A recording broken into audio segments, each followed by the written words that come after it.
The Galactic Dismissal. The Galactic Senate was nothing more than a mockery of its name. Ambassador Reina Valdez sat in the dimly lit observation chamber, watching the proceedings with barely contained frustration. For 5 years, she had represented Earth in this so-called governing body, and for 5 years, she had been systematically ignored, dismissed, and patronized by the more established species. Earth, they said, was too young, too primitive, too insignificant to matter in the grand scheme of galactic politics. The humans had barely mastered interstellar travel, while species like the Valkyrie had been traversing galaxies for millennia. The crystalline Threx looked down their translucent noses at Earth's attempts at diplomacy, while the insectoid Scritch barely acknowledged humanity's existence at all. Reina adjusted her neural translator, listening as the Zarkathi delegation made yet another aggressive proposal for expansion. The Zarkathi were newcomers to the galactic stage, but their military might had earned them instant respect and fear. Their sleek obsidian warships patrolled an ever-expanding sphere of influence, while their diplomats spoke with the confidence of conquerors. The Outer Rim territories remain underutilized, Ambassador Zarketh declared, his 4 arms gesturing dramatically. The Zarkathi Empire would bring order and prosperity to these neglected regions. Reina knew those neglected regions included Earth's solar system. She raised her hand to speak, but as always was ignored. The Senate moderator, a Valkyrie elder named Sylvan, proceeded as if she didn't exist. What the galaxy didn't know, what they couldn't possibly know, was that Earth had not been idle during its years of dismissal. While the advanced species debated and postured, humanity had been preparing. Deep beneath the surface of Mars, in facilities hidden from prying alien sensors, Commander Marcus Stone oversaw the final stages of Project Aegis. The massive hangar stretched for kilometers, filled with vessels that defied conventional galactic engineering. Status report, Stone commanded, his voice echoing through the command center. Quantum drives at 98% efficiency, replied Lieutenant Wei. Stealth systems fully operational. The fleet is combat ready, sir. Stone allowed himself a small smile. While the galaxy saw humans as primitive apes barely worthy of notice, Earth's scientists and engineers had been working miracles. The key had been Dr. Elena Chen's breakthrough in quantum manipulation, which had revolutionized everything from propulsion to weapon systems. Earth's ships weren't just warships. They were masterpieces of human ingenuity. Every system had been designed to exploit the blind spots and weaknesses in alien technology. Where other species relied on brute force or established doctrine, humans had adapted, innovated, and improvised. Back in the Senate chambers, Ambassador Valdez received a coded message on her secure channel. She read it quickly, her heart racing. The Zarkathi had begun mobilizing their fleet. Long-range sensors had detected movement toward Earth's sector. She stood abruptly, interrupting the proceedings. The Zarkathi are planning to annex human space, she announced bluntly. I demand the Senate take action to prevent this aggression. The chamber erupted in dismissive laughter. Ambassador Zarketh sneered. The primitive Earth-dwellers should be honored to join the Empire. Perhaps we can civilize them. Moderator Sylvan waved a tendril dismissively. Ambassador Valdez, please contain your species' paranoia. The Zarkathi are merely conducting routine patrols. Reina knew it was pointless to argue further. She activated her encrypted communicator as she left the chamber. Stone, it's Valdez. They're coming, and the Senate won't lift a finger to help us. Understood, Ambassador, Stone replied. Operation Silent Thunder is greenlit. They want to see what Earth is capable of. We'll show them. In orbit around Neptune, space began to ripple and distort. One by one, Earth's secret fleet emerged from quantum displacement. The ships were unlike anything in the known galaxy, sleek, angular vessels that seemed to absorb light rather than reflect it. Their hulls were covered in metamaterials that made them virtually invisible to conventional sensors. Admiral Yuki Tanaka stood on the bridge of the flagship, UES Prometheus, surveying her armada. 200 ships, each a testament to human innovation and determination. They had names that spoke of Earth's history and spirit: Resilience, Defiance, Phoenix, Valkyrie. All ships report ready, Admiral, her tactical officer announced. Tanaka nodded. Maintain stealth protocols. Let's see what our uninvited guests are planning. The Zarkethi fleet approached Earth's system with arrogant confidence. Their ships were massive, bristling with weapons, designed to intimidate as much as destroy. They expected to find a helpless world, ripe for conquest. They'd never expected to find an empty solar system. Where are the primitive settlements? Demanded Zarkethi Commander Crixel. Their orbital platforms. Their pathetic defense satellites. His sensor operator was frantically adjusting controls. Sir, I'm detecting nothing. It's as if the system is completely uninhabited. It was then that space itself seemed to come alive. The human fleet dropped their stealth fields simultaneously, appearing like phantoms around the Zarkethi Armada. The aliens found themselves surrounded, outmaneuvered before the battle had even begun. Admiral Tanaka opened a channel to the Zarkethi flagship. This is Admiral Tanaka of the United Earth Fleet. You have entered sovereign human space with hostile intent. You have one opportunity to withdraw peacefully. Commander Crixel's response was a bark of laughter. You dare threaten the Zarkethi Empire with your primitive vessels. We will crush you like insects. Tanaka's expression remained calm. You misunderstand. That wasn't a threat. It was a courtesy. The Zarkethi opened fire, their weapons unleashing devastating energy blasts that should have vaporized the human ships. Instead, the beams seemed to bend around their targets, redirected by quantum shield technology that the aliens couldn't comprehend. In response, the human fleet struck with surgical precision. Their weapons didn't rely on raw power, but on understanding the fundamental weaknesses in Zarkethi design. Quantum torpedoes phased through shields, nanite swarms disabled critical systems, and graviton pulses tore apart hull integrity. Within minutes, the mighty Zarkethi fleet was crippled, their ships drifting helplessly in space, not destroyed. Humanity had made a point of avoiding unnecessary casualties, but completely neutralized. Back in the Galactic Senate, emergency sessions were called as reports flooded in. The primitive humans had not only defended themselves but had demonstrated technology that rivaled or surpassed the most advanced species. Ambassador Valdez returned to the chamber, this time commanding attention rather than begging for it. For years, you dismissed us as primitive, as insignificant. You left us to face the Zarkethi alone. But humanity doesn't need your protection. We never did. She activated a holographic display, showing the crippled Zarkethi fleet. What we needed was respect, and if we have to earn it through strength, then so be it. The chamber was silent. For the first time in galactic history, the established powers looked at humanity with something approaching fear and respect. In the command center on Mars, Commander Stone received reports from across the system. The first test had been passed, but he knew this was only the beginning. Humanity had announced its presence on the galactic stage, and there would be consequences. Sir, Lieutenant Wei reported, we're detecting increased activity from multiple alien fleets. They're all mobilizing. Stone nodded grimly. They're scared. Good. Let them wonder what else we're capable of. As the human fleet maintained its vigil over the defeated Zarkethi, a new era dawned for Earth. The galaxy had dismissed humanity as weak and primitive. They had believed Earth would remain silent and submissive. They had been wrong. The silence was over. Humanity had found its voice, and the galaxy would never be the same. The warning signals. The humiliation of the Zarkethi Empire sent shockwaves through the galactic community. Commander Marcus Stone stood before a massive holographic display in Earth's strategic command, watching the political fallout unfold across known space. Diplomatic channels buzzed with speculation, fear, and a newfound wariness toward humanity.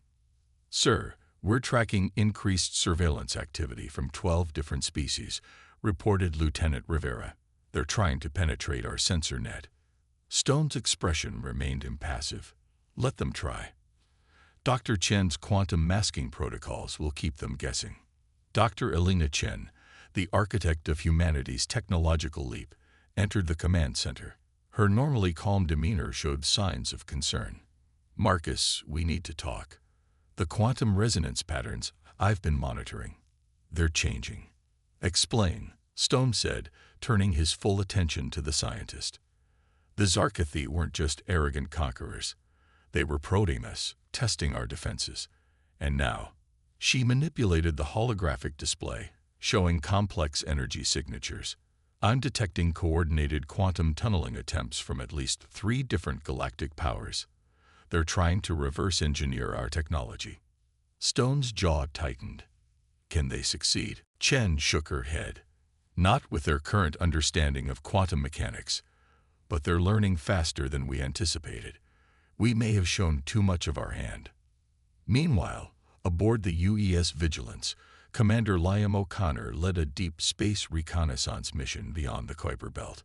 His stealth corvette, invisible to conventional sensors, monitored alien traffic patterns that had changed dramatically since the Zarkathi incident. Captain, his sensor officer whispered, despite the soundproof nature of their vessel, I'm picking up unusual readings. Multiple ships converging on these coordinates. O'Connor studied the data. Threx, Vicari, and is that a Scritch-High ship? What are they doing out here together?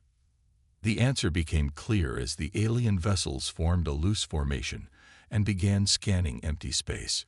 They were searching for something, or someone. They're trying to find us, O'Connor realized. They know we're out here watching. Back on Earth, Ambassador Reina Valdez faced a different kind of battle. The Galactic Senate had called an emergency session, and for the first time, humanity was the focus of intense scrutiny rather than dismissive contempt. The human deception must be addressed, declared the Vicari moderator, Sylvan. They have hidden advanced technology from the galactic community, a violation of the Transparency Accords. Valdez stood tall, unintimidated. The same Transparency Accords that were denied to Earth when we first sought membership. The ones that would have protected us from Zarkathi aggression if you had honored them. Your species has demonstrated capabilities that threaten galactic stability, accused the Threx ambassador, his crystalline form pulsing with agitation. We demonstrated self-defense, Valdez countered. Nothing more. If the galaxy finds that threatening, perhaps it should examine its own conscience. The debate raged on, but Valdez knew words alone wouldn't suffice. Earth needed to show strength without appearing as the aggressor. It was a delicate balance, one that required perfect timing and execution. In a secret laboratory beneath the Pacific Ocean, Dr. Chen made a breakthrough that would change everything. Working with a team of quantum physicists and neural interface specialists, she had developed something unprecedented. A direct neural link to quantum fields. It's beyond anything we imagined, she explained to Admiral Tanaka via secure channel. Pilots using this interface don't just control their ships, they become one with them. Reaction times approach zero. Tactical awareness expands exponentially. Tanaka understood the implications immediately. How soon can we implement it fleet-wide? We're already running pilot programs, no pun intended. The results are extraordinary. The first test of the new technology came sooner than expected. Commander O'Connor's reconnaissance mission detected a massive energy buildup in the Proxima Centauri system. The readings were unlike anything previously recorded. Sir, if these readings are accurate, his science officer reported with barely contained alarm, someone's attempting to create an artificial wormhole. O'Connor immediately relayed the information to Earth Command. Stone's response was swift and decisive. All ships, this is command. We have a potential Sigma-level threat. Quantum Core, you are cleared for full deployment. Show them what humanity can do. The Quantum Core represented the pinnacle of Earth's military innovation. 20 ships, each piloted by individuals neurally linked to their vessels' quantum cores, launched from hidden bases throughout the solar system. They moved with impossible speed and precision, their actions coordinated at a level that defied conventional understanding. Lieutenant Sarah Ramirez led the first wave. Her consciousness expanded to encompass every system of her ship, the UES Phantom. She felt the quantum fields like extensions of her own nervous system, sensed the gravitational currents like ocean tides. The alien coalition attempting to create the wormhole never saw them coming. One moment they were alone in space, the next they were surrounded by ships that seemed to materialize from nowhere. The human vessels moved like living things, anticipating and countering every action before it could be completed. Unidentified vessels, cease your activities immediately. Ramirez broadcast.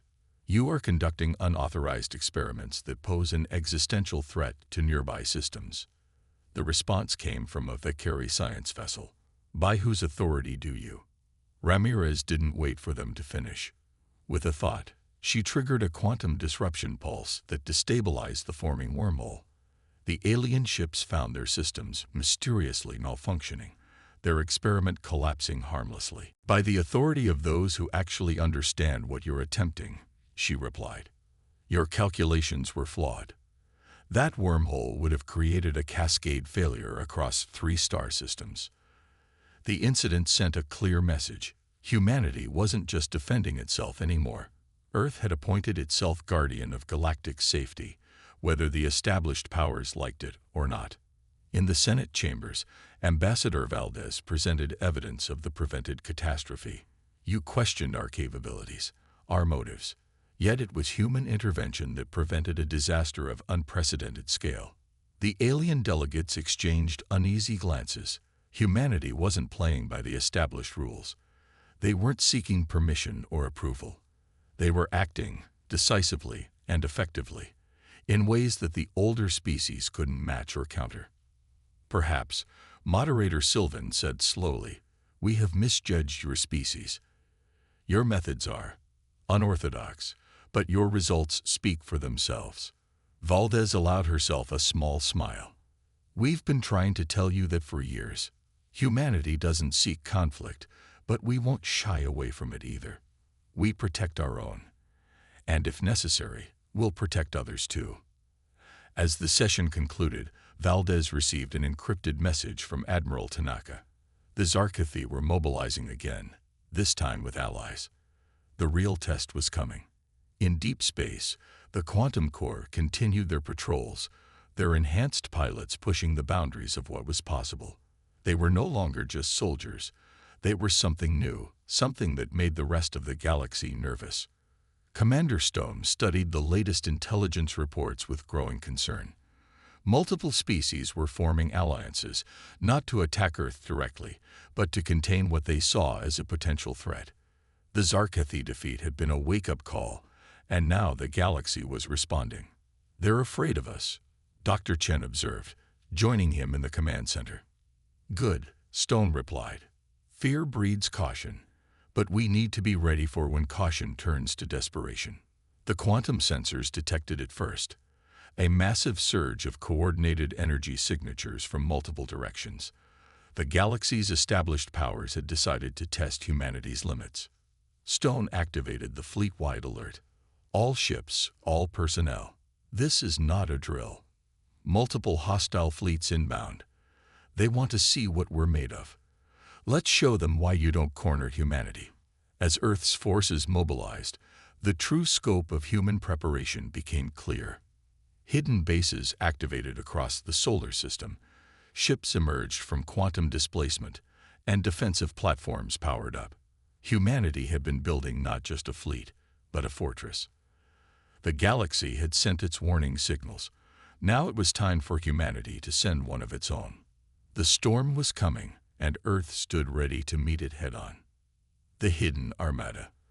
The void beyond Neptune's orbit crackled with energy as Admiral Yuki Tanaka stood on the bridge of the UES Prometheus. Her neural link fed her real-time data from every ship in the fleet, creating a web of consciousness that spanned the entire solar system. Today, she would reveal humanity's true strength to the galaxy. Admiral, we're detecting multiple quantum signatures. reported Commander Sofia Martinez. The Coalition fleet is arriving exactly as predicted. Tanaka's eyes narrowed as she studied the tactical display. Ships from 7 different species emerged from hyperspace in perfect formation, a rare display of unity among races that typically competed for dominance. The Valkyrie brought their massive dreadnoughts, the Threx deployed crystalline battle cruisers, and even the enigmatic Scritch contributed their organic high ships. They'd been planning this for months, Tanaka mused. They want to force us to reveal our full capabilities. What the Coalition didn't know was that they were walking into a carefully orchestrated trap. For years, Earth had shown only a fraction of its true power, letting the galaxy believe they had seen the extent of human military innovation. "Admiral," called out Lieutenant Jackson from the tactical station. "They're broadcasting on all frequencies. They're demanding our immediate surrender and full disclosure of all military technology." Tanaka smiled coldly. "They still don't understand us, do they? Signal all hidden assets. It's time for the reveal." Across the solar system, space itself seemed to shudder. From within the asteroid belt, massive structures decloaked, not ships, but entire battle stations carved from asteroids and enhanced with quantum technology. From Jupiter's moons, squadrons of fighters emerged from concealed hangars. Even Earth's moon revealed its true nature as vast sections of its surface opened to release waves of defensive drones. But the true shock came from Mars. What the galaxy had dismissed as a failed terraforming project was actually humanity's largest military installation. The entire planet had been converted into a fortress world, its underground cities housing millions of personnel, and its surface bristling with weapons that defied conventional physics. The Coalition fleet's confident approach faltered as their sensors struggled to process the scale of Earth's hidden armada. Commander O'Connor, now leading a strike group of quantum-enhanced fighters, broadcast a message that would echo through galactic history. "You came here expecting to find a young species playing with stolen technology. Instead, you found a civilization that learned the art of war from its own bloody history. We didn't hide our strength out of fear. We hid it out of mercy." The Valkyrie Admiral, Kalthos, responded with characteristic arrogance. "Impressive displays mean nothing. Your fleet is still outnumbered 3-1. Admiral Tanaka's response was to activate the Prometheus's most closely guarded secret. "Quantum Core, initiate neural mesh protocol. Show them what human coordination looks like." The effect was instantaneous and terrifying. Every human ship, station, and defensive platform synchronized into a single unified entity. Pilots in Neuralink didn't just communicate. They shared consciousness, creating a hive mind of human creativity and tactical genius. The Coalition's first attack wave met a defense that seemed to predict their every move. Human ships flowed like water around enemy fire, their formations shifting with liquid grace. Quantum fighters phased through solid matter, appearing inside enemy shields to deliver surgical strikes before vanishing again. Dr. Chen watched from her research station, monitoring the neural mesh network. "The quantum entanglement is holding steady across all units," she reported. "Tactical efficiency is at 300% above baseline." The battle became a masterclass in asymmetric warfare. The Coalition had superior numbers and firepower, but humanity had something more valuable: the ability to turn weaknesses into strengths, to find solutions where others saw only problems. Captain Daniel Okonkwo led a daring maneuver that would become legendary.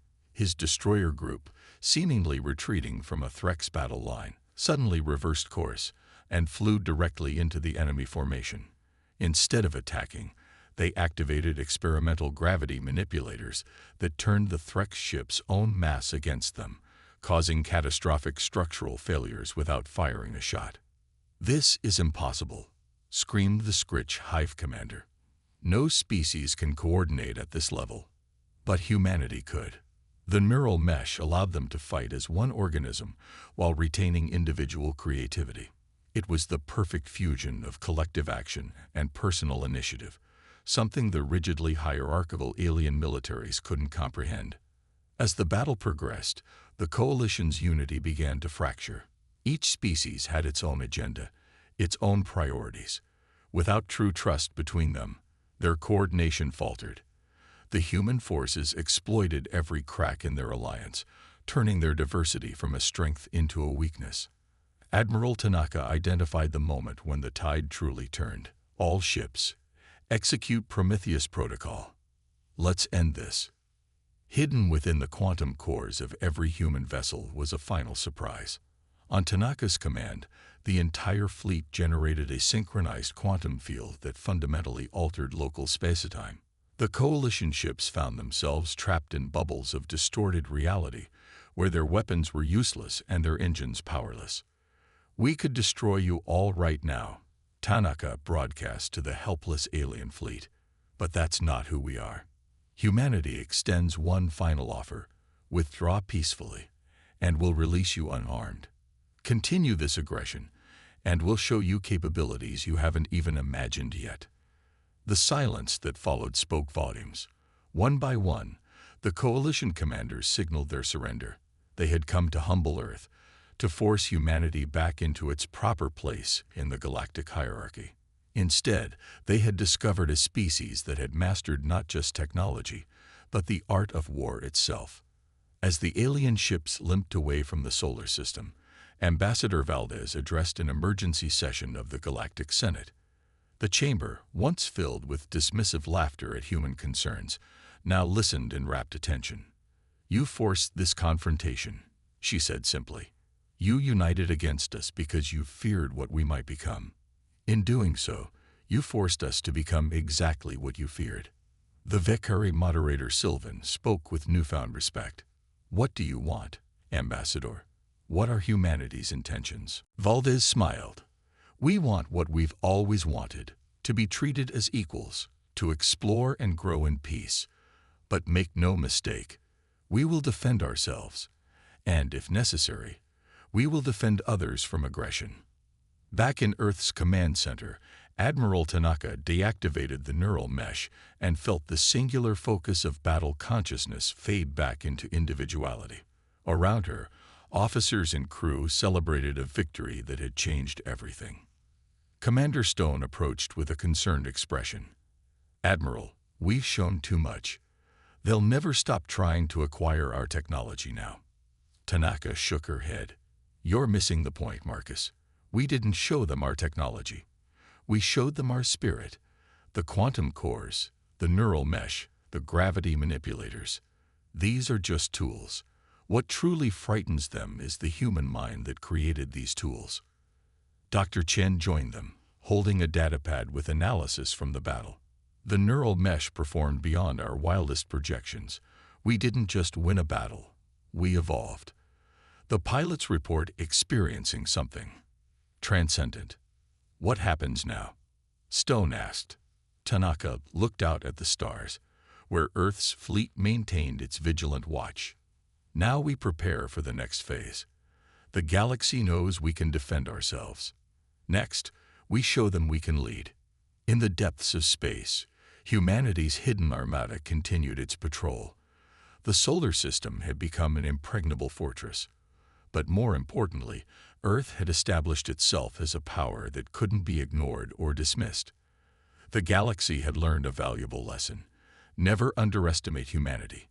They had believed Earth would stay silent, would accept its place as a minor player in galactic affairs. They had been catastrophically wrong. And this was only the beginning.